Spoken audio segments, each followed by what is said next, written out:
Graça e paz a todos. Pessoal, eu confesso que relutei um pouco, tá devido à data, né? Por ser quase uma véspera de Natal, mas assim, me sinto fortemente impelido pelo Espírito, tá? A tratar desse tema. Vou pedir que você abra sua Bíblia no profeta Ezequiel, capítulo 1. Eu quero te mostrar algumas coisas. E se eu perguntasse aqui, pelo menos aqueles que já têm uma caminhada com o Senhor, se eu perguntasse para vocês, Deus é soberano? Acredito que a maior parte de vocês diria que sim, Deus é soberano. Bom, eu vou tentar, em cima dessa ideia, mexer um pouco com você e perguntar, mas você confia nessa soberania? Parece-me que o conceito de quem Deus é, na cabeça de muitos cristãos, a gente não tem muito problema com isso. Mas quando a gente é desafiado a exercitar a fé nessa soberania, então confiamos nessa soberania, Deus é soberano? Não, sim, Ele é o Criador de todas as coisas. Legal. Mas você confia nessa soberania? Né? Nos dias bons, nos dias maus. E eu quero pensar um pouco, tá? Em cima disso daí. Nós vamos ler aqui, é uma porção um tanto quanto grande das Escrituras. E para vocês se situando, o profeta Ezequiel, ele tem texto para mim, tá? É minha opinião, tá? Ele é um dos livros mais complexos da Bíblia, porque ele fala muitas coisas a respeito do reino espiritual. Ezequiel ele tem muitas visões profundas e até difícil um pouco de você entender, claro que dentro do contexto histórico do tempo dele, mas que pega tempo futuro ao nosso. O profeta Ezequiel, por exemplo, que você vai ver, tem mensagens muito famosas, né? O Ezequiel 37, que é a visão do vale de ossos secos. Você provavelmente deve ter ouvido já, dependendo do seu tempo de caminhada, centenas de mensagens sobre esse texto. Sobre Ezequiel 47, que fala do rio de água da vida que flui debaixo do trono de Deus. Se você é um pouquinho mais estudioso, você deve ter ouvido falar muito nesses últimos tempos sobre Ezequiel 38 e 39, que é sobre Gog e Magog, né? Um ataque que Israel vai sofrer no fim dos tempos, que vem do extremo norte em relação a Jerusalém. Se você passar a régua, você vai dar lá em Moscou. E aí você começa a entender algumas coisas geopolíticas que têm acontecido no mundo envolvendo, né, todo o globo terrestre, não só o Oriente Médio, Rússia, Estados Unidos. Enfim, a gente já vem falando dessas coisas há pelo menos uma década. Para quem não nos conhece, deve falar assim, agora é fácil falar que já está acontecendo. A gente vem anunciando isso, gente, pelo menos uns 16, 17 anos, que são profecias bíblicas. Você começa a entender o contexto global das coisas que vem acontecendo. Mas, enfim, vou tentar não tocar muito hoje aqui nesse ponto escatológico, tá? Porque existem pontos de vista diferentes, mas o profeta Ezequiel ele traz essas verdades. Ezequiel, depois do capítulo 40 até lá o 49, ele vai falar de um tempo futuro ainda. Muitos falam que é o tempo milenar. Provavelmente na terra de Jerusalém, alguns chamam ainda de quarto templo, né? O terceiro nem existe ainda. O quarto templo, que Jesus vai reinar, um templo que ele descreve assim, que nunca foi visto aquele templo sobre a face da terra. Tanto o templo de Salomão, quanto o segundo templo reconstruído, até mesmo depois do cativeiro babilônico, não se viu. Então Ezequiel tem visões, a restauração das tribos de Israel, as porções de terra distribuídas novamente lá no Oriente Médio. Então, são visões um tanto quanto complexas. É ele que vê, eu estou lembrando que Ezequiel 28, a queda de Lúcifer, né, que ele quis ser semelhante ao Altíssimo. Então Deus o lançou, ele e a terça parte dos anjos, ao abismo profundo. Enfim, para mim é um dos profetas mais complexos devido a esse nível de revelação que ele tem da parte de Deus. Mas eu quero te ajudar a entender um pouquinho aqui, tá? Nós vamos no capítulo 1, vou tentar fechar aqui, né, para não ficar pontas soltas aí. Eu estou lendo na NVT, tá, gente? Talvez a sua versão aí seja outra, mas obviamente o contexto é o mesmo. Diz o seguinte, a partir do 1. Em 31 de julho, talvez a sua versão esteja aí no 5º dia do 4º mês. Nós andamos no calendário chamado gregoriano, tá, gente? O calendário é um calendário solar, né? O Papa Gregório, lá em 1500 alguma coisa, impôs esse calendário.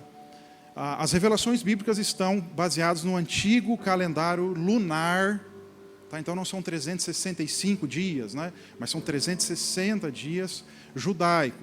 Então, o original hebraico é no 5º dia do 4º mês. Isso equivale ao nosso calendário. A minha Bíblia, por exemplo, ela traduziu dessa forma. Ó. No dia 31 de julho, ela conseguiu fazer essa linha do tempo, né, e colocar a data gregoriana que nós temos, ok? De meu 30º ano, enquanto eu estava com os exilados judeus junto ao rio Quebar, na Babilônia. Os céus se abriram e eu tive visões de Deus. Isso aconteceu no 5º ano de exílio do rei Joaquim. O Senhor deu essa mensagem ao sacerdote Ezequiel, filho de Buzi, junto ao rio Quebar, na terra dos babilônios, e a mão do Senhor estava sobre ele. Quando eu olhei, eu vi uma grande tempestade que vinha do norte. Uma nuvem faiscava com relâmpagos e brilhava uma luz intensa. Dentro da nuvem havia fogo, e no meio do fogo resplandecia algo semelhante ao âmbar reluzente. Talvez sua versão esteja como um bronze polido. Do centro da nuvem surgiram 4 seres vivos, ou 4 seres viventes, tá? De aparência humana, porém cada um tinha 4 rostos e 4 asas. Suas pernas eram retas e seus pés tinham cascos como os de bezerro, e brilhavam como bronze polido. Debaixo de cada uma das 4 asas eu vi mãos humanas. Assim, cada um dos 4 seres tinham 4 rostos e 4 asas. As asas de cada um dos seres tocavam as asas dos seres ao seu lado. Cada um se movia para frente sem se virar. Cada um dos 4 seres tinha rosto humano na frente, um rosto de leão à direita, o rosto de boi à esquerda e um rosto de águia na parte de trás. Cada um tinha 2 pares de asas estendidas, e com o par dessas asas, né, tocava os seres de cada lado, e com o outro par eles cobriam o corpo. Eles deslocavam-se em qualquer direção que o Espírito indicava, e moviam-se para frente sem se virar. Os seres vivos eram semelhantes às brasas acesas, ou tochas reluzentes, e relâmpagos pareciam faiscar entre eles. Os seres vivos se deslocavam de um lado para o outro rapidamente, como relâmpagos. Enquanto eu olhava para esses seres, eu vi 4 rodas, que tocavam o chão junto a eles, uma roda para cada um. As rodas brilhavam como se fossem feitas de berilo. As 4 rodas eram semelhantes e feitas da mesma forma. Cada uma tinha dentro dela outra roda. Talvez o original fique melhor, tá? São aros dentro de aros. Eu vou mostrar uma figura para vocês vão entender melhor. Que girava na transversal, ou seja, formando ângulos de 90 graus, tá? Os seres podiam se deslocar em qualquer uma das 4 direções, sem se virar, enquanto se moviam. Os aros das rodas eram altos e assustadores, cobertos de olhos em todo o redor. Quando os seres vivos se moviam, as rodas se moviam com eles. Quando eles voavam para cima, as rodas também subiam. O espírito dos seres vivos estava nas rodas. Aonde quer que o espírito fosse, as rodas e os seres vivos o acompanhavam. Quando os seres se moviam, as rodas também se moviam. Quando os seres paravam, as rodas também paravam. Quando os seres voavam para cima, eles também subiam, pois o espírito dos seres vivos estavam nas rodas. Acima deles estendia-se uma superfície como o céu, brilhante como cristal. Abaixo dessa superfície, as asas de cada ser vivo se estendiam de modo a tocar as asas do outro, e as outras 2 asas cobriam seu corpo. Quando voavam, o estrondo de suas asas soavam para mim como as ondas do mar, quebrando na praia a voz do Todo-Poderoso, ou eram como gritos, tá, de um grande exército. Quando os seres pararam, eles abaixaram as asas. Enquanto estavam com as asas abaixadas, uma voz falou de além da superfície, acima deles. Acima dessa superfície havia algo parecido como um trono de safira. No trono, bem alto, havia uma figura semelhante a um homem. E da cintura para cima, ele tinha a aparência de um âmbar reluzente, que cintilava como fogo. E da cintura para baixo, parecia uma chama ardente, que brilhava com esplendor. Ele estava rodeado com um aro luminoso, como um arco-íris que resplandece entre as nuvens num dia de chuva. Essa era a aparência da glória do Senhor para mim. Quando eu a vi, eu prostrei-me com o rosto no chão, e eu ouvi a voz. Estou tentando aqui me segurar, gente. eu ouvi a voz de alguém que falava comigo. Eu sei que tem uma quebra de capítulo aí, mas originalmente não era assim, tá, gente? A voz disse a Ezequiel: levante-se, filho do homem. Eu quero falar com você. Enquanto ele falava, o Espírito entrou em mim e me pôs em pé. E eu ouvi as suas palavras com atenção. E aqui o ministério de Ezequiel vai começar de uma maneira assim muito contundente. Ele vai ter que falar a esse povo que está cativo. Qual que é o pano de fundo que nós temos aqui, gente? O profeta Jeremias, ele vai passar muitos anos falando à nação de Israel que por causa do pecado deles, eles iriam para o cativeiro babilônico, tá bom? Então Jeremias, ele está lá na terra de Jerusalém, ele está profetizando que o juízo de Deus viria sobre essa nação que estava desobedecendo a Deus vez após vez. Jeremias vai ver os muros sendo destruídos, né? Jeremias vai ver muita destruição na terra dele. O profeta Daniel, conforme esse cativeiro chegou, tá? Eles foram pelo menos 3 levas de judeus foram levados para a terra da Babilônia. Daniel está numa dessas levas, só que Daniel, lembra que ele se sobressai sobre os demais jovens e ele vai ser selecionado para altos cargos em Babilônia. O Espírito de Deus estava sobre ele também. Daniel tem visões também fantásticas a partir do capítulo 7 do livro dele. Lembra da estátua, que está no capítulo 2 ainda, depois as explicações dos reinos que viriam, até que o reino que jamais terá fim vai vir e vai abolir todos os reinos da terra. Então ele vê coisas que ainda estão além do nosso presente ainda também. Só que ele está lá nos palácios. Ele, né, os amigos deles, eles servem em altos cargos na Babilônia. Mas Ezequiel é um outro profeta, e veja que Deus sempre levanta, gente.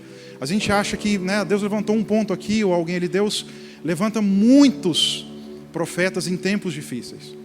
Você tem Jeremias em Jerusalém, você tem Daniel nos palácios de Nabucodonosor, você tem Ezequiel, e o texto que nós lemos, marca e data, tudo certinho, ele está junto ao rio Quebar, ele está nas margens dos rios da Babilônia, ou seja, ele tá no meio dos exilados, tá? Ele não está distante daquilo que está acontecendo. E muitos estudiosos afirmam que foi um baque para aquele povo que está agora sendo cativo, sofrendo ali mesmo um cativeiro, né? Talvez fome, talvez o castigo, né? Eles são prisioneiros de guerra, então tiveram que sair da sua terra para ir para uma terra que agora eles são escravos. Deus os submeteu a isso, não porque Deus é ruim, tá, gente? Mas porque o povo é desobediente.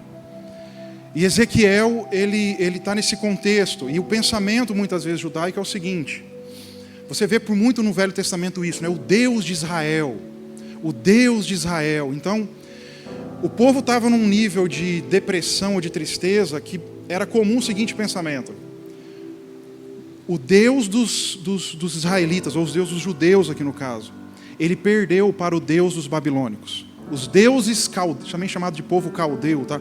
Os deuses caldeus são mais fortes que o Deus de Israel. Porque veja a nossa situação, militarmente nós perdemos, nós somos saqueados. O templo, que é o lugar de adoração ao nosso Deus, ele foi destruído. Então é uma ideia errada, tá? Mas havia essa ideia errônea.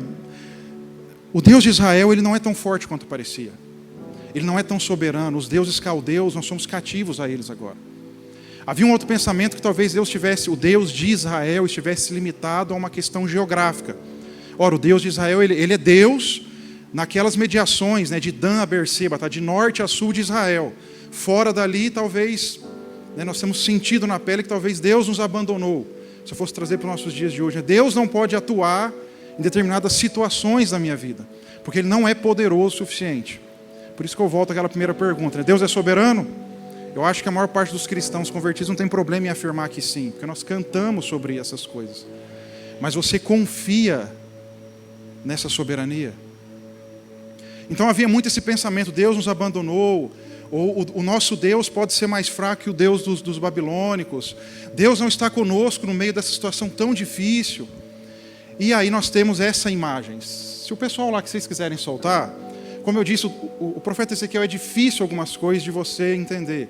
Eu não sei se vocês conseguem ver legal aí, não acredito que não vai conseguir ver muito bem. Essas imagens estão todas no Google, gente, ó. Eu vou mostrar pelo menos umas 4 imagens, isso aqui são só representações. Eu vou repetir isso, tá? São representações. Por quê? Porque é difícil com elementos daqui da terceira dimensão você mostrar a quarta dimensão, que é a dimensão espiritual. Tá, você pegar esferas, por exemplo, esfera, um dado, todo mundo está habituado com dado. Dado é um cubo, tá? Então você tem comprimento, largura, profundidade. 3D é um elemento de terceira dimensão. Você pegar esses elementos e tentar representar eles numa dimensão que é espiritual, que é pelo menos uma quarta dimensão, não é tão simples. Então isso aí são representações. Só isso, tá bom? Eu não sei se... Pode voltar, volta naquela primeira lá. Ezequiel está aqui, tá? Imagino que quem pintou essa tela, quem fez esse desenho, né? Você tem ali o rio Quebar e ele está tendo essa visão. Alguns falam que é o trono móvel de Deus. Deus pegou a nave dele e resolveu descer na terra. Tá bom? Você vê ali esses aros. Pensa numa roda dentro da outra. Eles formam 90 graus, assim. Então por isso que eles se movem. Não é igual o teu carro, que você tem que ter um volante para ficar virando, fazer uma curva, né, de 90 graus. Ele tem esses aros, são 4 aros. Em cada aro você vê esses seres aqui, que são os querubins, seres viventes. Tá? Não tem sistema de propulsão, isso aqui não tem combustão. Tá? Eles se movem conforme o Espírito. Tá? Para você entender melhor, é pela força do pensamento do soberano. Esse trono ele se move em qualquer direção. E em cima ele vê uma espécie de uma plataforma. Talvez a versão original fala que é como se fosse um cristal por cima. É isso que a gente consegue entender com elementos humanos. Pode passar a próxima. A próxima é uma foto um pouquinho, uma imagem, tá? Um pouquinho mais de perto, tá vendo? As 4 rodas, tá? Os querubins que estão debaixo da roda. Eu faria modificações, tá? Nessas pinturas, tá? Os querubins estão casados. Lembra da tampa do propiciatório? Não sei se vocês se lembram aqui. Lá do Velho Testamento, 2 querubins, eles ficam na tampa, assim, onde a glória de Deus é. E eles tocam a ponta da asa deles. Agora imagine isso 4, então eles vão formar uma espécie de uma plataforma em cima. Tá? E acima dessa plataforma, acho que pode passar a próxima, vamos ver se vai dar para a gente enxergar. Ele vê algo, ele vê um trono como o de safira. Acho que os querubins estão melhor representados. E alguém nesse trono. Ok? Deus resolveu abrir os céus e descer junto ao rio Quebar, e Ezequiel está vendo isso. Pode passar a próxima, acho que é uma foto... Isso aqui rodou a internet há alguns tempos, eu acho que foi um cara aí muito bom. Isso é representação, tá, gente? De um desses querubins, os rostos lá em cima, ó, é como se fosse 4 faces, né? Cheio de olhos, tá, nas asas, tá? Pode passar a próxima também, que é só a roda, né? São essas rodas cheias de olhos, tá? Eu considero que isso aqui é um trono, é uma soberania. Essas soberanias estão espalhadas por todo o globo terrestre. E elas influenciam a humanidade. Existem tanto as malignas, quanto aquelas que respondem ao Deus Altíssimo. Elas influenciam imoralidade sexual, vícios, tudo isso que a mídia muitas vezes joga, que causa dependência. São tronos. Tá debaixo daquela plataforma, são 4 dessa. E move todo o trono de Deus. Assim, é só uma representação, tá, gente? Mas só para a gente ter uma ideia mais ou menos do que Ezequiel ele está vendo. Gente, obrigado, tá bom? O Senhor desce, e o que Ele está mostrando para Ezequiel, diante dessa visão, ela é gloriosa demais, ela é estrondosa, ela é gigante. Os aros das rodas eram altos, eram coisa que fez Ezequiel estremecer. Por que Deus está fazendo isso? Para mostrar para Ezequiel, que seria um porta-voz em meio ao cativeiro babilônico, de que Deus era soberano. Mesmo em meio àquele cativeiro, mesmo em meio àquela situação difícil. Você quer ver? Só abrindo um parênteses aqui, vai para o Salmo 137, talvez a gente lendo, eu consiga expressar um pouco melhor o sentimento de alguém que está cativo, de alguém que está numa situação muito difícil. Salmo 137, a minha versão diz assim, ó: junto aos rios da Babilônia, é o que o salmista está cantando nesse tempo difícil. Talvez a sua esteja, né? Às margens dos rios da Babilônia, nós nos assentávamos e chorávamos, lembrando-nos de Sião. Ou seja, eu estava lembrando da minha terra. Ele continua: pusemos de lado as nossas harpas e as penduramos nos galhos dos salgueiros. Os que nos levavam cativos queriam que cantássemos. Os nossos opressores exigiam uma canção alegre. Cantem para nós uma das canções de Sião. Mas como poderíamos cantar as canções do Senhor, estando em terra estrangeira? Esse é o sentimento daquele povo que está nas margens dos rios da Babilônia, cativo, tá? E ele vai colocar algumas coisas, inclusive dizendo, você vai ver no verso, por exemplo, 8, ó Babilônia, você será destruída, feliz é aquele que te retribuir por tudo o que fez contra nós. Ou seja, havia essa ideia de que Deus também te dará o pago, pelo tudo que você nos fez sofrer. Então esse era o sentimento daquele povo.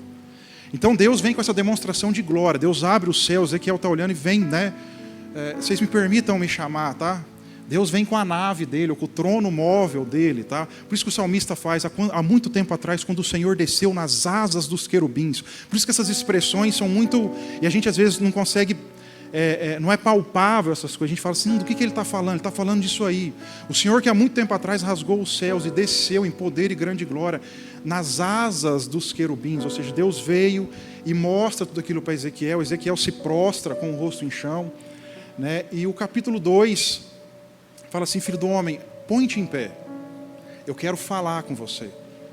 Você vai conduzir mensagens ao meu povo que está nesse sentimento, que está vivendo essa realidade, para falar a respeito da minha soberania. Eu volto aqui a perguntar, Deus é soberano, gente?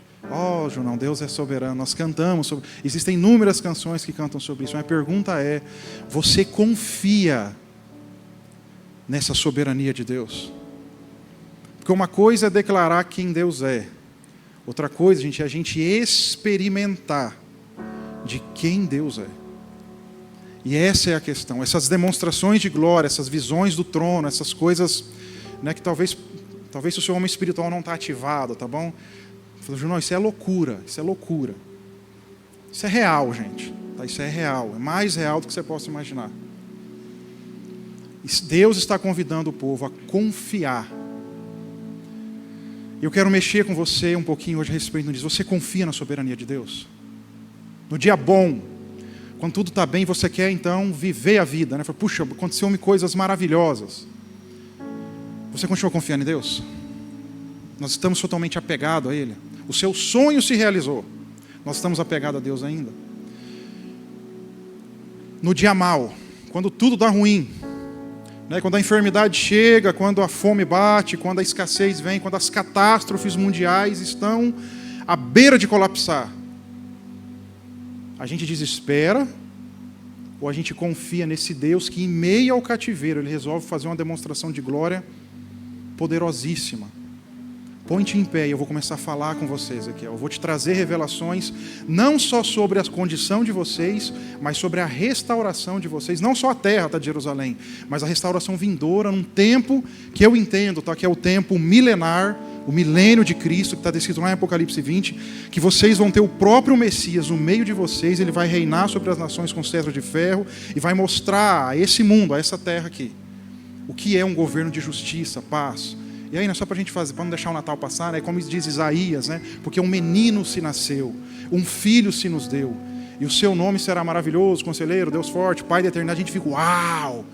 E aí fala assim, o governo estará sobre os seus ombros. Isaías está vendo o nascimento de Cristo, mas dentro dessa visão profética, ele também está vendo um tempo futuro, sobre o governo estará sobre os seus ombros.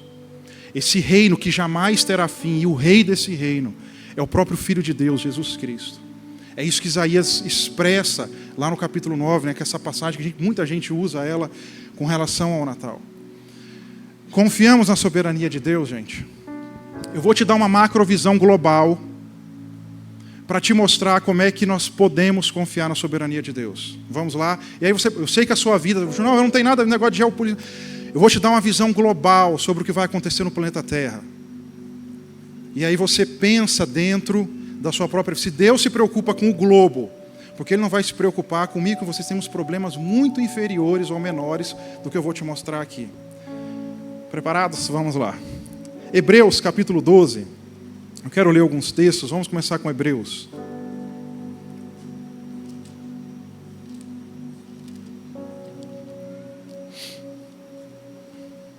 Vocês sabem que tem um aspecto importante em confiar na soberania de Deus, que nós cristãos perdemos, tá? Deus me deu muita pancada já nessa área. A gente vive mais ou menos assim. A gente está buscando algo em Deus, legítimo, legal. A linha Cronos passa, o tempo passa e essas coisas não acontecem. Aí você encontra o irmão e fala assim, irmão, como é que tá? Tá tudo beleza, tá tudo tranquilo. Tá? E aquela situação lá, já entreguei para Deus. Só que quando ele fala assim, já entreguei para Deus, tipo assim, eu desisti de orar sobre isso. Eu já falei sobre isso aqui há alguns anos, eu acho que foi alguns anos atrás, alguns meses talvez, não sei. Nós confundimos perseverança com desistência. Você sabe que são coisas antagônicas, né? Mas a gente faz isso. Ou está orando lá pelo casamento, eu já entreguei, se Deus quiser, Deus faz. Gente, isso não é confiança em Deus. Confiar em Deus é continuar perseverando, é continuar orando por aquilo, é continuar crendo, é continuar tendo esperança. Mesmo quando a dor invade o nosso coração. Quando você começa a puxar o fio do negócio, sabe como é que nós somos? A gente pede algo para Deus, a gente se frustra, porque às vezes não acontece instantaneamente. Então a gente se machuca, e aí com medo de se machucar novamente, o que nós fazemos? Já entreguei para a mão de Deus. Está aí. Se Deus quiser, faz. Se Deus não quiser... Nós transferimos até a culpa, né? Entre aspas, a responsabilidade para o próprio Deus. E a Bíblia não diz isso sobre confiança. Confiar é confiar. Confiar é continuar lutando. Confiar é mesmo diante das dores, mesmo diante às vezes do não ou do espera, não é agora. É você continuar batalhando por aquilo em oração. Eu sei que talvez essa mensagem ela não é assim, tá, tão... que vai botar o teu ego lá em cima, mas perseverar é continuar regando em lágrimas aquilo que nós estamos buscando. Exige sofrimento, exige dor, exige carregar uma cruz. Esse é o contexto de perseverança em toda a luz bíblica. Vocês estão me entendendo, gente? A gente fica com medo de sofrer. Não tenha medo de sofrer. A palavra de Deus fala, não tenha medo de sofrer por causa das coisas que vocês devem fazer, por causa que vocês não tenham medo de sofrer. Participa do sofrimento de Cristo como um bom soldado de Cristo Jesus. Ou seja, é para continuar lutando. Você vai tomar tiro? Vai. Você vai se ferir? Vai, cara. Mas coragem, meus amigos. A gente vive esse tempo psicológico que qualquer coisinha, sabe, machuca, magoa, então eu vou parar. Porque eu não posso ser ferido psicologicamente, né? Vocês sabem disso aí, né? Tá tudo aí. É muito mimimi, gente. Sabe, Deus está à procura de homens como Ezequiel, que Deus pode revelar a soberania dele e dizer assim, eu não posso usar esses termos que eu sei que escandaliza, mas tá ruim, Ezequiel. A situação dos seis está estreita, amigo, tá? Vocês estão na mão dos inimigos. Mas veja bem, eu sou soberano sobre todo o universo, eu não estou restrito à terra de Israel, eu não estou restrito ao templo, Ezequiel. Eu estou aqui no meio, junto aos rios da Babilônia, demonstrando para você coisas que talvez nem o sumo sacerdote dentro do Santo dos Santos tenha visto, o meu trono de glória, para mostrar que vocês podem continuar confiando em mim. Depois você estuda, você vê que o cativeiro dura 70 anos, tá? Décadas se passam. Confiar, gente, é continuar lutando, é continuar chorando, é continuar buscando, é continuar dando calo no joelho, é continuar, isso é perseverança. A perseverança dos santos, aquele que perseverar até o fim, fala dessas coisas. E não, agora não está bom, vou trocar, né? Agora não está bom, vou trocar, agora troca. Você pode ver que as pessoas troca de tudo, troca de cônjuge, troca de igreja, troca de emprego, troca de tudo. Por quê? Porque não sabe o que é uma perseverança. Nós não aprendemos a confiar na soberania de Deus. E há um outro aspecto sobre confiar na soberania de Deus, que é, tem hora que Ele diz não.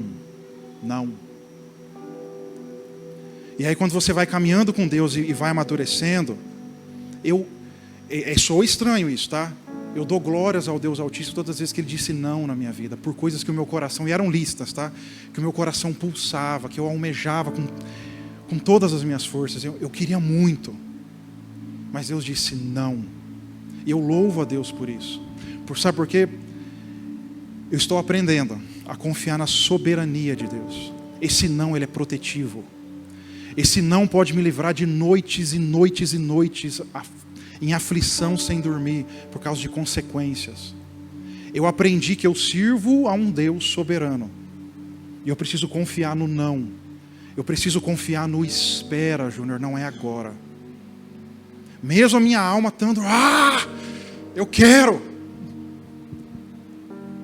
Eu preciso aprender a confiar na soberania, preste atenção nisso. Mesmo quando diante da morte, o Senhor diz, eu vou recolher. Não, Deus, não. Eu vou recolher. E aí eu estou aprendendo a confiar na soberania de Deus. É difícil isso, gente. É muito difícil isso. mas aprender a confiar na soberania de Deus. Hebreus 12, pedi para vocês abrirem, né? O verso 26 em diante diz assim, alguns julgam que é o próprio apóstolo Paulo, né? Outros dizem que não, mas enfim. Hebreus 12, a partir do 26. Quando Deus falou naquela ocasião, sua voz fez tremer a terra. Mas agora ele promete, mais uma vez, eu farei tremer não só a terra, mas também os céus. Eu vou te dar uma macrovisão para você aprender, ou pelo menos para a gente começar a aprender a confiar na soberania de Deus na sua microvisão, no seu mundo, na sua família, na sua vida individual. Isso significa que toda a criação, gente, isso aqui não é profeta do caos, é o que está escrito, é o texto. Aí é uma questão, assim, talvez é uma outra discussão que a gente precisa ter, tá? Se eu acredito no texto ou não. Se eu sou cristão, e aí por definição, né, a gente entende que a Bíblia ela é a palavra de Deus, ou não, aí é uma outra conversa. Ok?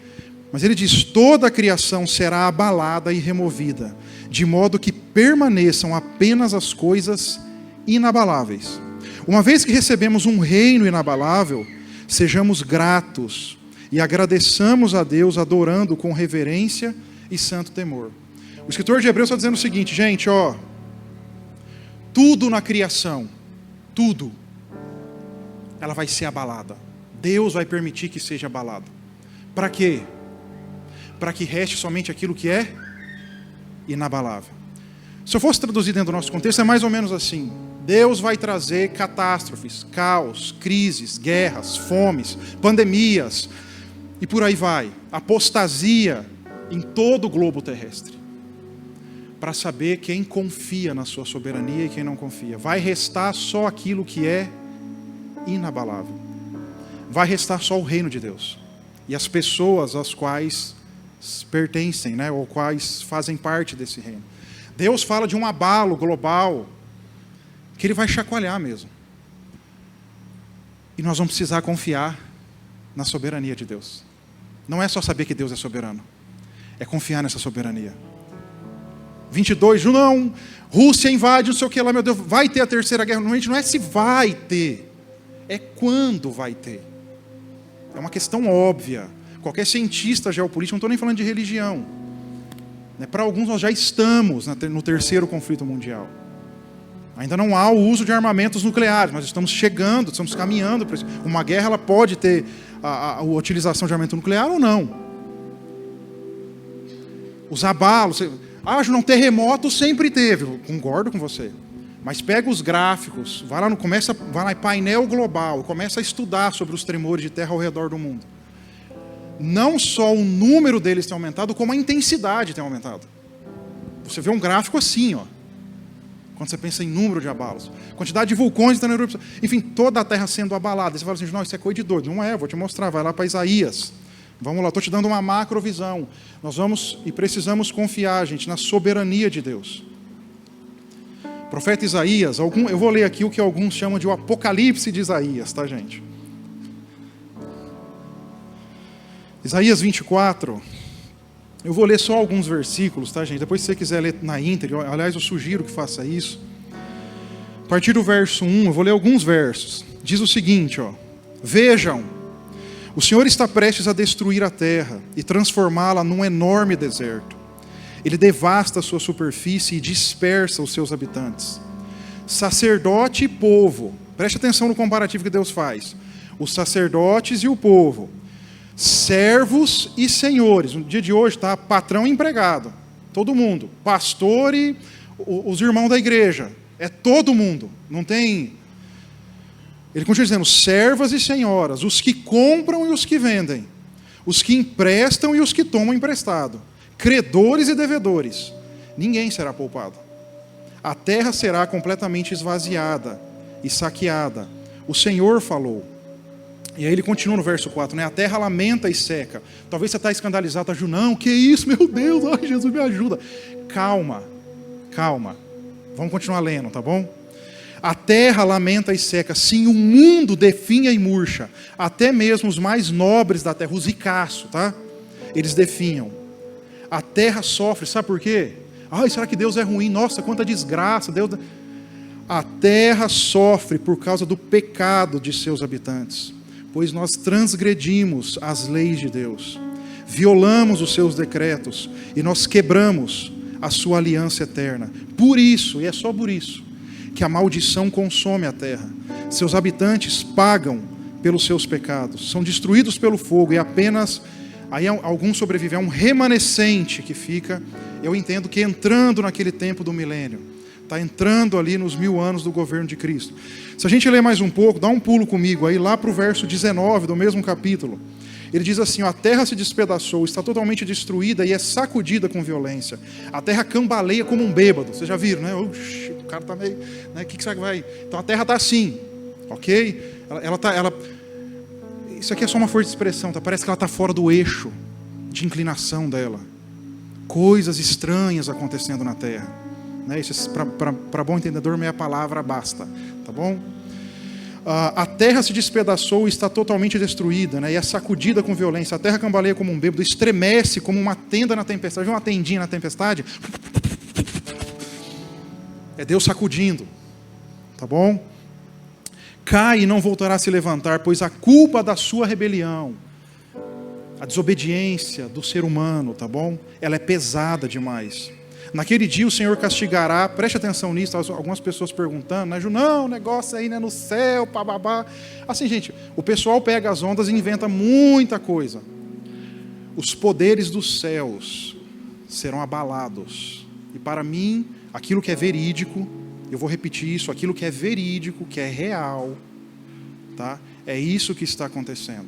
O grande engano mundial, ele vai aparecer aí. É um engano, isso das trevas, tá bom? Tem muita coisa que é fake, claro que o pessoal entra na onda, e, né, agora é Drovines, né, é a mais nova, os poderes do céu. E esses poderes do céu, para mim, não é só o sol, a lua e as estrelas. Quando os profetas falam que sol, lua e estrelas vão cair do céu, o sol escurecerá, a lua não dará sua claridade, e as estrelas, elas cairão do firmamento do céu sobre a terra. E os poderes do céu serão abalados. É uma quarta consequência. Tá? O que nós estamos prestes a ver é o grande engano mundial. Mas eu vou continuar lendo aqui, porque são temas sensíveis, tá, gente? E eu ainda acho que nós não estamos num nível de maturidade para entrar em algumas questões. O próprio Jesus disse, agora não dá para conversar essas coisas ainda, porque o pessoal vai achar que a gente precisa de camisa de força, tomar um gardenalzinho, né? E hoje eu não tomei, tá bom? Eu vou continuar lendo aqui. Naquele dia o Senhor castigará os poderes celestiais nos céus e os governantes das nações na terra. Os governos das nações na terra, tá bom? Serão reunidos e presos, trancados na prisão e por fim castigados. Então o esplendor da lua minguará, é o que eu disse agora há pouco, né? Minguará, o brilho do sol se apagará, pois o Senhor dos exércitos reinará no monte Sião, reinará com grande glória em Jerusalém, diante das autoridades do povo. Tem uma quebra de capítulo, mas originalmente não era assim, tá? Continua. Ó Senhor, honrarei e louvarei teu nome, pois és o meu Deus. Fazes coisas maravilhosas. Tu as planejaste há muito tempo, e agora ele está realizando, tá bom? Transformas as cidades poderosas em montes de ruínas, cidades com muros fortes se tornam escombros, belos palácios em terras distantes são destruídos e jamais serão reconstruídos. Por isso, nações fortes, elas declararão a tua glória, povos cruéis te temerão. Vamos mais um pouquinho, aqui até o 9. Mas tu, Senhor, és fortaleza para os pobres. Vocês estão entendendo o que eu estou dizendo, gente? Deus vai abalar tudo aquilo que é abalável, vai restar só aquilo que é inabalável. E nós precisamos aprender a confiar na soberania de Deus. É isso que ele está dizendo agora. Mas tu, Senhor, és fortaleza para os humildes de espírito. Tá bom? Torre de refúgio para os necessitados em sua angústia. És abrigo contra a tempestade e sombra contra o calor.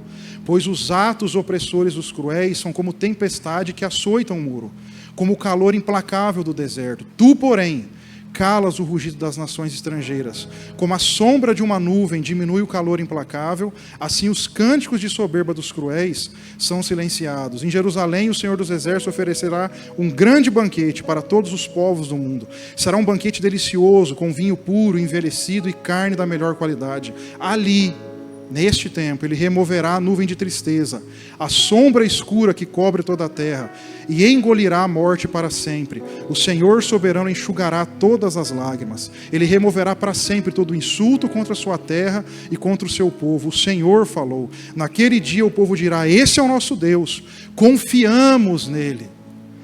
Nós não só sabíamos que Ele era o soberano, nós, diante a todas essas calamidades, nós confiamos na sua soberania, no seu plano de redenção.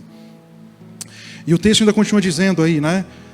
Este é o Senhor em quem confiamos, alegremo-nos em seu livramento, pois a mão do Senhor descansará sobre Jerusalém. Até o verso 8, né, Ele engolirá a morte. A gente canta, né? Ó morte, onde está?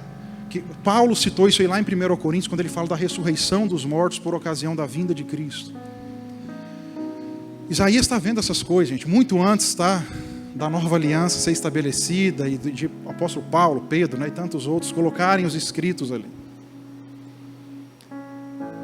A minha pergunta é: confiamos na soberania de Deus? Ju, não, mas esse negócio aí eu gosto disso aqui, gente. É Velho Testamento, esse negócio é rasga e joga fora. Vamos para Mateus 24. Mateus é novo, inclusive são palavras do próprio Senhor Jesus. Evangelho de Mateus, conhecido aí como sermão profético, né? Ou sermão escatológico de Jesus. Isso não é coisa da gente querendo botar medo, né? Eu quero aqui que você amadureça um pouco. Tá, que nós, né? Todos se incluem. É difícil falar assim: agora eu já sou. Isso não existe. Eu já sou perfeito varão. É confiarmos na soberania de Deus. Gente, esse assunto ele é complexo quando você vai experimentar ele, tá? Falar sobre ele parece simples. Mas mediante, como eu disse agora, mediante o luto, às vezes, de alguém que amamos, a gente chega. Eu não estou falando aqui que você não vai sentir a dor do luto, mas você chegar, você é maduro o suficiente, você conhece o plano de redenção, você sabe da obra redentora de Cristo, e você entender: Senhor, eu confio na tua soberania, mesmo nesse momento, talvez de maior dor humana aqui na terra. Eu confio na tua soberania. Eu sei que o Senhor é soberano. As demonstrações de glória do Senhor se espalham por todo o globo terrestre. O Senhor sabe o que está fazendo com cada ser humano e inclusive em todo o universo. Eu confio, Deus. Eu me entrego a isso. Eu entendo o que o Senhor está fazendo. Gente, nós estamos falando aqui de coisas, tá? De alto nível, cara. Não é para, com todo respeito, não é para menino, não é para menina, não é para quem está enganado. A gente vai amadurecendo. E você vai se achegando a Deus a tal ponto de confiar nesses momentos extremos que a vida às vezes nos leva, nos carrega. Mateus 24, Jesus diz assim, a partir do... Tem toda uma ideia escatológica sobre o anticristo, tá, o tempo da profanação que vai vir. Tá, lá no 21 ele fala assim, ó, pois haverá, falando do tempo da grande tribulação, tá? Pois haverá mais angústia que em qualquer outra ocasião, desde o começo do mundo. E nunca mais haverá uma angústia tão grande. De fato, se a calamidade não tivesse sido limitado, e se você estuda Apocalipse, você sabe, para alguns é 3 anos e meio, para outros 7 anos, tá? Mas enfim, isso deixa quieto por enquanto. O tempo vai ser limitado com relação aos dias. Os dias estão contados, tá bom? Ninguém sobreviveria. Mas esse tempo foi limitado por causa dos escolhidos. E na minha visão, os escolhidos não necessariamente precisam ser a igreja do Senhor. Tá, mas essa também é uma outra história, inclusive longa, que dá pano para manga. Tá, eu só quero te mostrar aqui essa coisa global. Aí o Jesus diz assim no 29, o Senhor Jesus diz: imediatamente depois da angústia desses dias, na qual nunca houve, gente, e nem jamais haverá, tá, esse tempo de grande angústia, de grande calamidade, de grande tribulação, o sol escurecerá, a lua não dará luz, as estrelas cairão do céu, e os poderes dos céus, eles serão abalados. Então, por fim, aparecerá no céu o sinal da vinda do Filho do Homem, e haverá grande lamentação entre todos os povos da terra. Eles verão o Filho do Homem vindo nas nuvens do céu, com poder e grande glória. Ele enviará seus anjos com um forte sopro de trombeta, e eles reunirão os escolhidos em todas as partes do mundo, de uma extremidade à outra. Que eu quero, Junão, mas, meu Deus, é quase um filme de terror, Junão. Sim, gente, falando globalmente, muitas coisas estão sobrevindo e sobrevirão sobre o mundo. Se você pensa na sua vida, Jesus disse, olha, vocês terão aflições. Vai ter tempo de angústia, gente. Não é como Gente, eu não tenho nada contra ninguém. Então a canção é agora é só vitória. Não existe só vitória. Não existe isso, gente. É chave, pá. Pode ter chaves espirituais que abrem ambientes. Beleza. Mas a vida não é só triunfo, gente. Teremos aflições. Eu estou te mostrando uma macrovisão. Você pode pensar na tua vida, na microvisão. Apesar de estar dentro dessa macrovisão, difícil alguém não ser abalado, tá? Mesmo dentro da sua microvisão.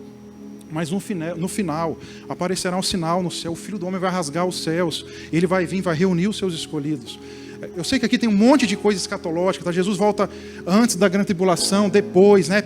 É discussão para pano de manga, a gente conversa isso em muitos momentos aqui de oração. A gente leu o Apocalipse naquele terceiro ciclo, né? Foram 7 semanas, lendo todos os 22 capítulos, falamos sobre todas essas coisas, tá? Agora eu não quero mexer com isso, o que eu quero que você entenda dependendo do ponto de vista escatológico, tá? No final, aliás, alguns até falam que, né, o livro de Apocalipse não é visto de maneira literal, mas de maneira mais simbólica. Então, é a luta do bem contra o mal, mas no final, que eu quero deixar isso, o Senhor vence. Ele vence no final. Mesmo diante de todas as situações, Ele vence. E é isso que eu quero pensar com vocês. Nós confiamos na soberania de Deus. O processo, ele é extremamente complexo, gente. Na maior parte das vezes na nossa vida, quando Deus vai fazer uma obra em nós, quando Deus vai começar a mexer com áreas da nossa vida, vai mexer com a nossa própria vida, você vai ter que aprender a caminhar por fé. O meu justo viverá pela fé.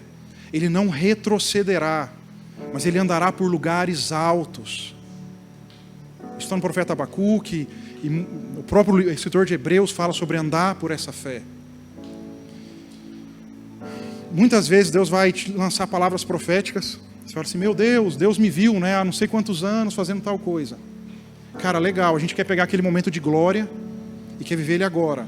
Existe um processo que pode durar décadas. E nós precisamos aprender a resistir esse processo. E resistir esse processo, gente, envolve maturidade no sentido de eu sei que quem me fez a promessa, quem falou comigo, o plano de redenção do meu Senhor, Ele é soberano. Então Ele vai de uma maneira maravilhosa, de uma maneira que muitas vezes Ele não vai me revelar qual vai ser as etapas do processo. Ele vai deixar você viver esse processo dentro da linha do tempo. Nós vamos errar, vamos murmurar, vamos nos entristecer, faz parte. Vamos nos arrepender da murmuração, tá bom? Não estou dizendo aqui para ninguém sair por aí murmurando. Faz parte da história humana, porque Deus quer nos conduzir a esse lugar alto. Mas é difícil, gente. Para pensar comigo, né? A Bíblia fala que nós andaremos por lugares altos, mas andar por lugares altos, gente, exige muita confiança em Deus. Pedro nem chegou em lugar alto, era só um lugar que, né, o sólido não era muito bom, era um mar. Jesus falou assim, vem e anda, vem andar. Puxa, ele confiou tanto naquela palavra, cara, que ele andou sobre as águas. Né, mas está em lugar alto, você começar a olhar muito e falar assim, meu Deus, como é que vai acontecer? Como é que Deus está me sustentando aqui nesse... Como que eu vou chegar lá? Como que eu vou... Cai do lugar alto. Porque a gente começa a confiar no dinheiro. Puxa, minha conta lá não tem tanto dinheiro assim para eu conseguir fazer tal coisa assim. Puxa, eu não sou uma pessoa assim para Deus exercer tal coisa assim na minha vida. Processo, gente. O processo, ele é amargo. O processo... Foi falado aqui, se não me engano, não sei se foi domingo passado. O processo, ele é fogo. Ele é refinar ouro no fogo. Para tirar as impurezas, para moldar a vara. É fogo, tudo é fogo. E fogo fala de tirar as impurezas, tirar as imperfeições, tirar o nosso jeitão, tirar essas coisas que atrapalham a soberania de Deus. E isso mexe com a gente, cara. Isso deixa a gente, às vezes, tira do comodismo, tira a gente dessa... E é por isso que eu volto de novo, né? Deus é soberano? Acho que a maioria de nós hoje não é. E eu e você confiamos nessa soberania. Confiamos que todas as coisas cooperam para o nosso bem, para o bem daqueles que estão chamados segundo o propósito. Como eu disse, gente, eu quero mexer com você pensa, isso exige alguma maturidade. É você se lançar em Deus. Deus, eu confio na soberania, eu sei em quem tenho crido. E eu sei que o Senhor é poderoso para fazer infinitamente mais do que os caminhos que eu estou te dando. Por isso que o texto fala de tudo aquilo que pedimos ou até mesmo pensamos. Você já deu opção para Deus? Já dei muita. Puxa, Deus, o Senhor falou que vai fazer tal coisa. Ou o Senhor colocou um sonho no meu coração e vai me levar a tal lugar. Eu vou viver tal coisa. Aí eu dei muitas possibilidades para Deus. E aí Deus tem que dizer assim, Júnior, os meus caminhos, eles são muito mais altos do que os teus. E quando a gente, às vezes, pega essas coisas e traduz, a gente fala assim, então vai ser melhor ainda. Não é isso que o texto está dizendo. O texto está dizendo que os caminhos de Deus são mais altos. Assim como os céus são mais altos que a terra, os meus caminhos são mais altos que os seus. Você está pensando na tua zona de conforto. Você está pensando nas possibilidades humanas, que inclusive você pode até mexer e fazer dar certo. E eu estou falando das possibilidades dos céus. Eu estou falando das minhas possibilidades que são soberanas. Coisas que você ainda não viu, que você ainda não enxergou dentro do caminho que você vai trilhar. Isso é você confiar na soberania de Deus. Eu não sei como é que Deus vai fazer. Eu não sei. Vocês querem ver? Eu vou mexer um pouco com a realidade nossa, tá? Está profetizado sobre a nação brasileira e de certa forma até sobre o globo terrestre, sobre um último avivamento que vai varrer a terra nesse tempo em que os poderes do céu serão abalados. E quando eu digo avivamento aqui, tá, eu estou falando de uma obra de redenção, de salvadora. Alguns falam em 1 bilhão de pessoas entregues aos pés do Senhor Jesus. Você já deve ter ouvido sobre isso. Isso é uma promessa de Deus, eu acredito nela. Mas muitas vezes quando eu olho para a igreja, cara, é um negócio que desafia a minha fé. Porque eu falo, cara, o povo não está pronto para isso. Nós não estamos prontos para isso. A igreja ainda é imatura demais, ela é criança, ela ainda está na fase de, papai, me dá o carro novo. E nada com tem hora que a gente profetiza que libera essas, eu vejo são presentes de Deus. Papai, eu quero ir para a praia. É legítimo, cara. E quando o papai não dá, estou de boa. Parei de ir na igreja, Nós vivemos essa fase ainda no Brasil. Né, de dobrar salário, gente, tudo isso é legítimo, tá? A gente às vezes fala sobre essas coisas aqui, quando Deus nos mostra alguma coisa, eu entendo essas verdades de Deus, que Deus quer o bem do seu povo. A gente ainda vive em função disso, é isso que eu quero dizer. Nós ainda estamos buscando a Deus pelas suas mãos, pelo que Ele pode dar, e não pela contemplação da glória. Davi e salmista, quando eles chegam nos Salmos e falam assim, Deus, permita-me habitar na tua casa.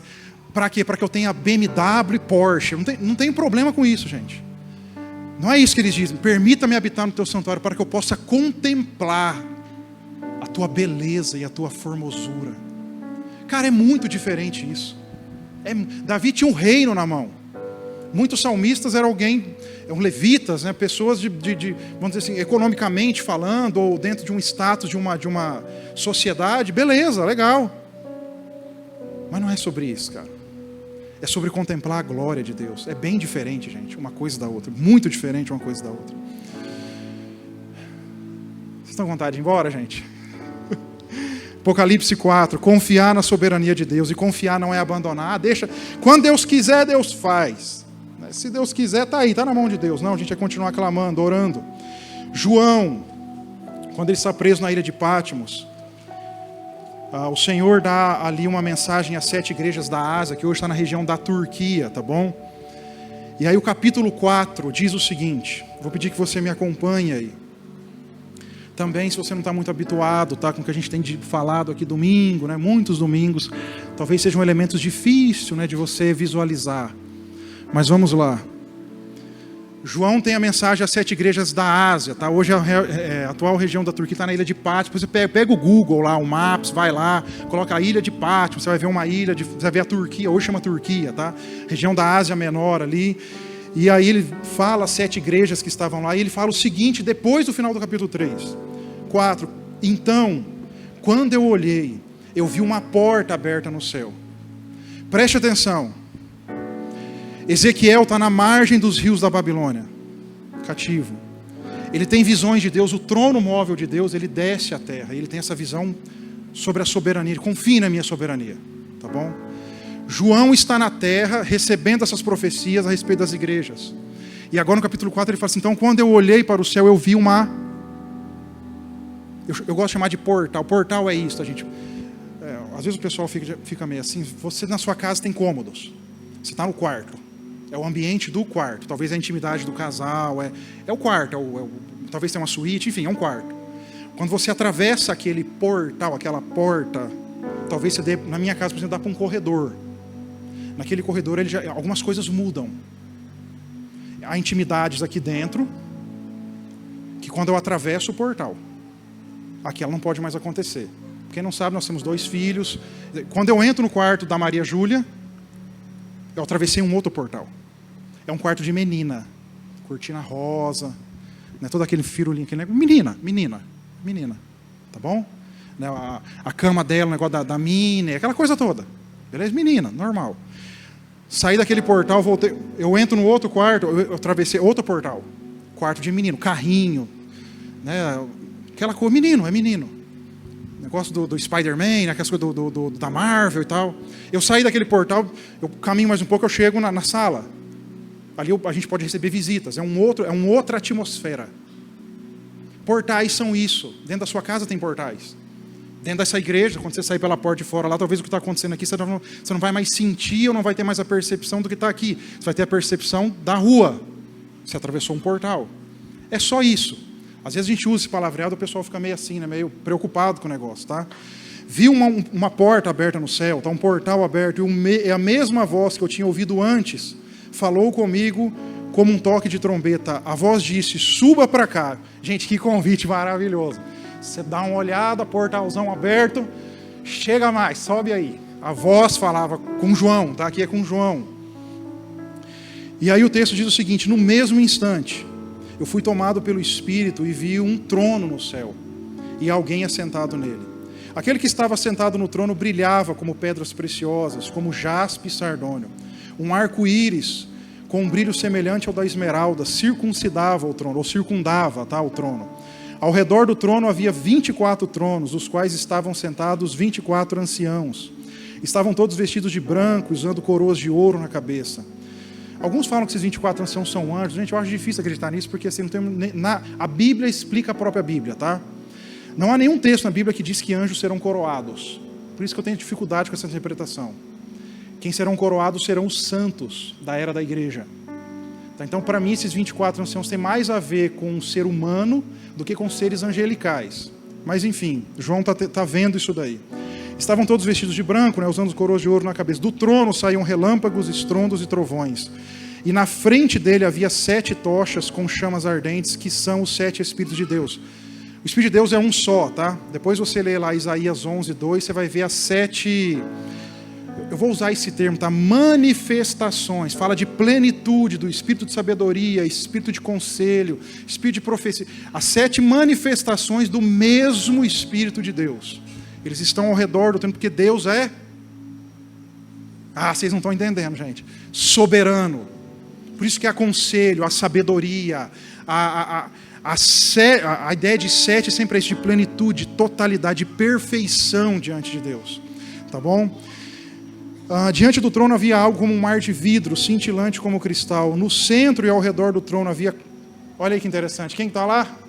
Os mesmos caras, mano. Isso é doido demais. Eu acho isso... Eu vibro com essas coisas. Os 4 seres viventes, os 4 querubins, eles estão lá.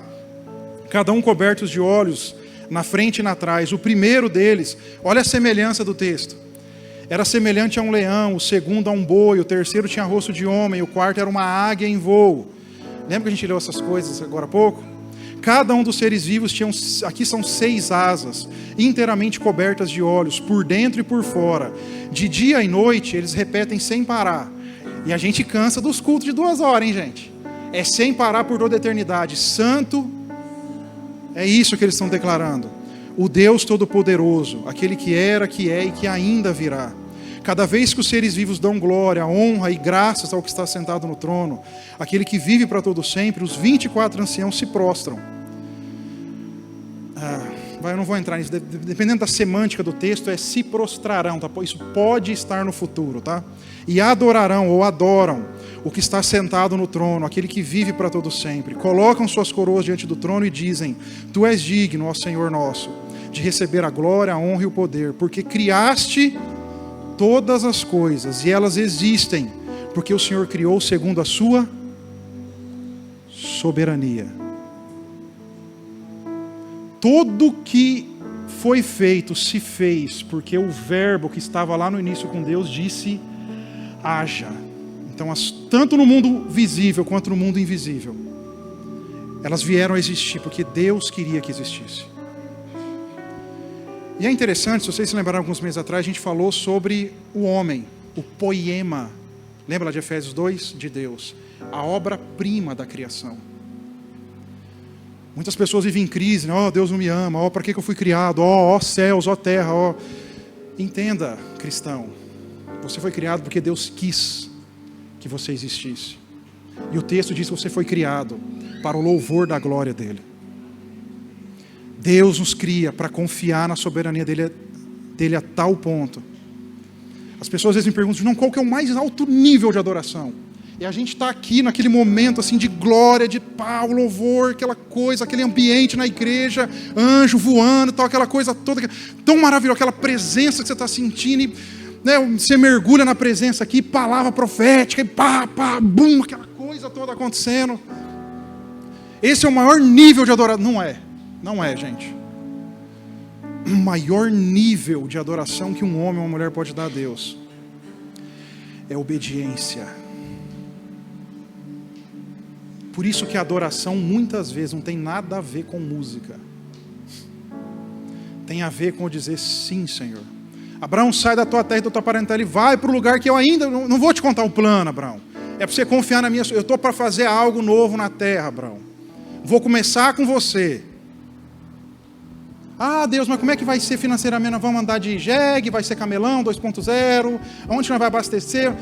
Abraão, só vai. Só vai. Meus amigos, Abraão aprendeu a confiar na soberania de Deus, tá? Acreditem nisso. Abraão, os anos passam, né? Me dá o teu filho, o teu único filho. Aliás, é o filho da promessa, né? Que eu disse que em ti seriam benditas todas as nações da terra. Eu vou te multiplicar. Se você conseguisse contar a areia do mar ou as estrelas do céu, né? A tua descendência vai ser maior.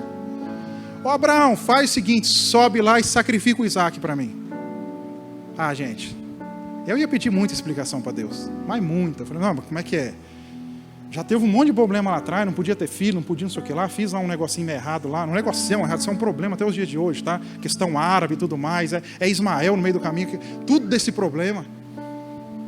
Agora o senhor quer sacrificar um menino? Abraão, você precisa confiar na minha soberania, Abraão. O reino, gente, não é da igreja, não é do pastor, não é de nenhum de nós. O reino é de Deus. É esse reino que é inabalável. E nós precisamos aprender a confiar na soberania de Deus. Eu quero orar com você. Gente, a vida é assim, tá? Eu tive professores dentro da universidade, né, meus orientadores, falou, cara, é assim que você aprende as coisas. Eu preciso te esticar, cara. Se eu ficar com você aqui só com o básico, o que eu estou acrescentando na tua vida? Chover no molhado? Tem hora que eu preciso te esticar. Né? Você está numa graduação, eu estou te mostrando algumas coisas que podem ser mestrado, que podem ser doutorado, cara. Eu quero você crescer no conhecimento. Na vida cristã, gente, não é diferente. Deus às vezes dá uma esticada na gente, confiar na soberania. Não toma o controle da mão de Deus, gente. Não toma o controle da mão de Deus. Você não sabe, eu e você nós não sabemos o que fazemos. Feche seus olhos. Vou pedir para você se colocar em pé, se você puder, por favor. Eu quero que você converse com o Espírito Santo. Espírito Santo, eu sei que o Senhor está nesse lugar, Pai. Eu sei que a Tua soberania, Pai, ela é difícil expressar em palavras, Senhor Deus. Aquele que é conhecido, Deus, como o El Shaddai, Deus, o Todo-Poderoso. Deus, nos perdoe porque nós pecamos, Pai. Nós pecamos por atitudes, nós pecamos por palavras. E talvez isso choque alguns aqui, mas nós pecamos por pensamentos, Deus. Talvez lá no nosso íntimo a gente fala assim, isso aqui Deus não pode fazer. Isso aqui é grande demais. Ou isso aqui é complexo demais. Pai, mas hoje o Senhor vem aqui, Pai, nos dizer, talvez através dessas representações aqui, Senhor, ou da própria visão de Ezequiel, Senhor, dizer que o Senhor é soberano sobre todo o universo, Deus. Não há lugar que o Senhor não possa descer com a sua glória, Senhor. Não há lugar em que o Senhor não possa fazer brilhar a sua luz, Senhor. Não há lugar, Deus, em todo o universo, Pai, em que o Senhor não possa lançar uma palavra, Deus, e a atmosfera, o ambiente, Deus, ser mudado. Não há situações na nossa vida, Senhor Deus, que elas não possam ser transformadas ao som da sua voz, Senhor Deus. Porque o Senhor é soberano, Pai. Eu acredito, Senhor Deus, em milagres instantâneos. Eu acredito em uma cura instantânea. Eu acredito, Deus, em intervenções do céu, Senhor Deus. Agora, nesse momento, Senhor Deus, eu creio, eu sei, Deus, eu já vi muitas coisas. Eu seria, Deus, um hipócrita em dizer que o Senhor não pode fazer isso. Mas eu também já experimentei, Deus, muitos processos, Senhor, dolorosos, sangraram, Senhor Deus. Nos fez a alma estremecer, Deus, o medo muitas vezes se empoderar, Deus, sobre as nossas vidas. Mas em meio, Deus, às margens dos rios da Babilônia, lá estava a sua glória, Deus, lá estava a sua demonstração de poder, de soberania, dizendo: confia mais uma vez entrega os teus caminhos a mim, confia em mim e o mais eu vou fazer, faz aquilo que está ao teu alcance como homem, como mulher, mas aquilo que depende de mim, diz o Senhor, eu vou mexer, eu vou fazer, eu estou te esticando, eu estou malhando o seu espírito, para que você possa amadurecer em algumas coisas. É tempo, igreja, da gente entender que tudo aquilo que é abalável na nossa vida pessoal, Deus quer abalar, para que reste o caráter aprovado de Cristo, para que reste somente aquilo que é a essência do Espírito de Deus em nós. Deus, eu quero te agradecer, Senhor Deus, porque nós sabemos, Pai, que a tribulação, ela produz perseverança. Deus, não tem outra maneira de se produzir perseverança, Pai. E nós sabemos que quando nós perseveramos, Deus, isso produz um caráter aprovado, Deus. Não tem como ter um caráter aprovado só na bonança, Deus. E nós sabemos que um caráter aprovado, Senhor Deus, ele gera esperança no nosso coração. E essa esperança, Deus, ela não é uma esperança jogada ao relento, Deus. Ela não é uma esperança em que nós apoiamos a nossa confiança nos deuses da Babilônia, Deus. Em Mamon, Senhor Deus. Em Astarote, Senhor Deus. Em tantos deuses, em falsos deuses, em potestades do ar, Senhor Deus. Em principados das trevas. Não, Deus. A nossa confiança está no Senhor, Pai. Aquele que falou e tudo se formou, Deus. Aquele Deus que criou todas as coisas pela palavra do seu saber, fez, orquestrou toda a humanidade, Deus, com tamanha inteligência, Senhor Deus.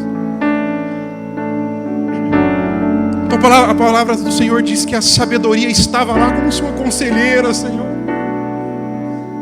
A própria sabedoria, o próprio soberano, Deus, criando, tecendo o mundo, Senhor Deus, galáxias, todo o universo, Senhor Deus, estrelas, sol, lua, planeta, Senhor Deus, dentro dessa Via Láctea, Senhor Deus.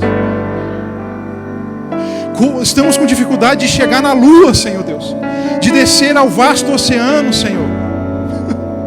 E queremos tomar conta da nossa própria vida, Jesus. Mas o Senhor é o arquiteto do universo, Senhor. É aquele que nos viu, Pai, como uma substância informe, ainda dentro do ventre da nossa mãe, e disse: haja, exista, porque eu quero que você exista. Eu te formo para o louvor da minha glória. O Senhor não precisava, Senhor Deus, ter feito isso. O Senhor já era soberano. Já estava, Senhor Deus, em resplendor de glória. Anjos já cantavam desde o começo da eternidade que o Senhor é santo, que o Senhor é o Todo-Poderoso, Senhor. Mas aprove ao Senhor, Deus, criar ao homem, Jesus. E mesmo na nossa desobediência, o Senhor proveu o Cordeiro, Pai. Veio ao mundo de maneira, Senhor Deus, tão simples, Deus. Mas naquela noite os anjos cantavam, Senhor, em alegre voz, sobre a salvação anunciada aos homens, Senhor Deus. O Senhor não precisava ter feito isso, Senhor. Mas o amor te moveu, Jesus. O amor te moveu, Deus. E o Senhor deixou toda a glória, toda essa glória que Ezequiel viu, Deus, toda essa glória que João viu. O Senhor deixou a sua glória, Senhor Deus, manifestando-se em carne, Jesus. Deixou toda a sua glória, o lugar da sua habitação, Deus. E se fez homem, Deus. foi obediente, Jesus, até a morte, e morte de cruz, Senhor. Mas a Tua palavra também diz que Deus o exaltou sobremaneira, Senhor. Que lhe deu um nome que está acima de todo nome, Senhor Deus. Para que tanto nos céus que vão ser abalados, Deus, tanto quanto aqui na terra, Senhor Deus, tanto quanto no submundo, Senhor Deus, todos vão confessar que Jesus Cristo é o Senhor. E isso vai acontecer para a glória de Deus Pai, Jesus. E nós estaremos junto com os anjos, Senhor Deus, cantando, depositando as nossas coroas diante do Seu trono, Deus, e declarando tão grande salvação sobre as nossas vidas. E é nesse amor, Deus, é nesse plano que nós confiamos, Deus. O mistério que estava oculto pelos séculos dos séculos, ele será revelado, Senhor Deus, e todo olho verá, Jesus. Todo olho verá, Deus, e confessará, Deus, toda a boca, que o Senhor é Deus. Que bendito é o Senhor, que grande salvação só pode ser produzida em Jesus Cristo, Pai.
Isaías termina.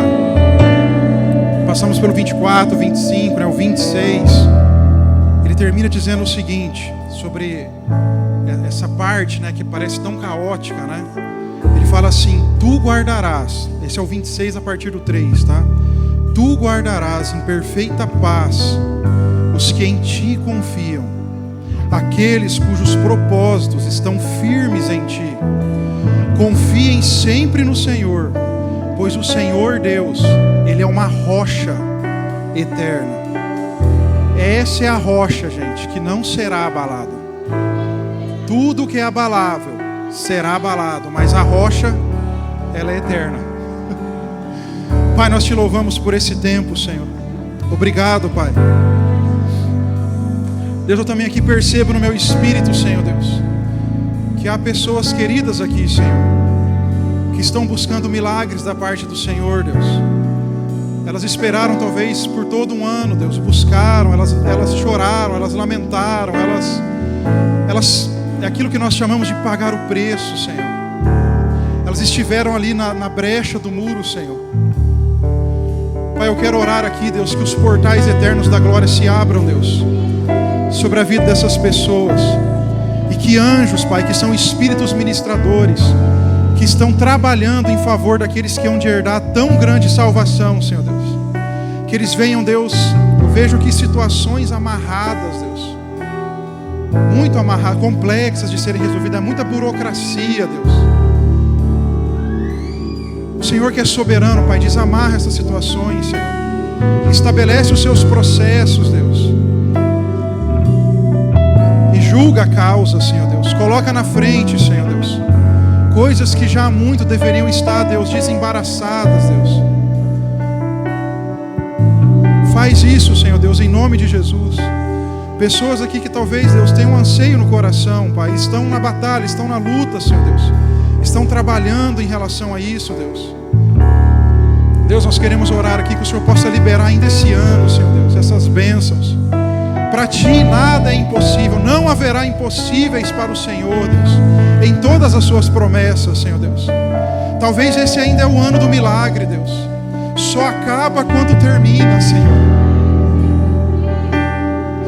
E o Senhor é Deus que às vezes aos 45 do segundo, Deus, resolve inverter resultados, Senhor Deus.